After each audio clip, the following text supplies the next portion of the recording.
وجعلنا نومکم سباتا، اور ہم نے تمہاری نیند کو باعث آرام بنایا۔ سباتن اور سبتن، اس کے امام شوکانی رحمۃ اللہ علیہ نے اپنی کتاب فتح القدیر میں اس کے کئی معنی بیان کیے۔ پہلا معنی تو لکھا ہے القطع، کاٹ دینا، قطع کرنا، یہ بھی سباتن کا معنی ہے۔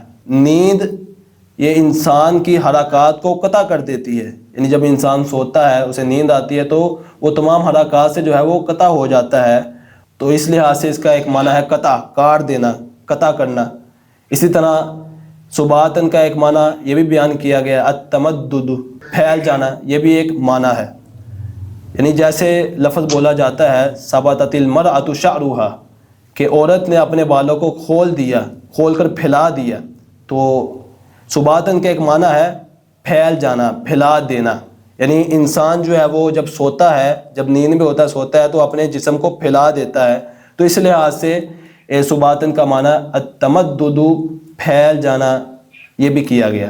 اور اسی طرح تیسرا ایک معنی اس کا جو قرآن مجید میں بھی ہے نیند کا جو کیا گیا ہے الموت، یعنی کیونکہ جو نیند ہے یہ دو موتوں میں سے ایک موت ہے۔ اللہ تعالیٰ قرآن مجید میں ذکر کرتے ہیں وَهُوَ الَّذِي يَتَوَفَّاكُم بِاللَّيْلِ، کہ وہ اللہ جو تمہیں رات کو جو ہے وہ موت دیتا ہے۔ معنی یہ ہے کہ جب تم سوتے ہو، یہ سونا بھی، نیند آ جانا، یہ بھی ایک موت ہے جسے موت صغریٰ کہا گیا ہے۔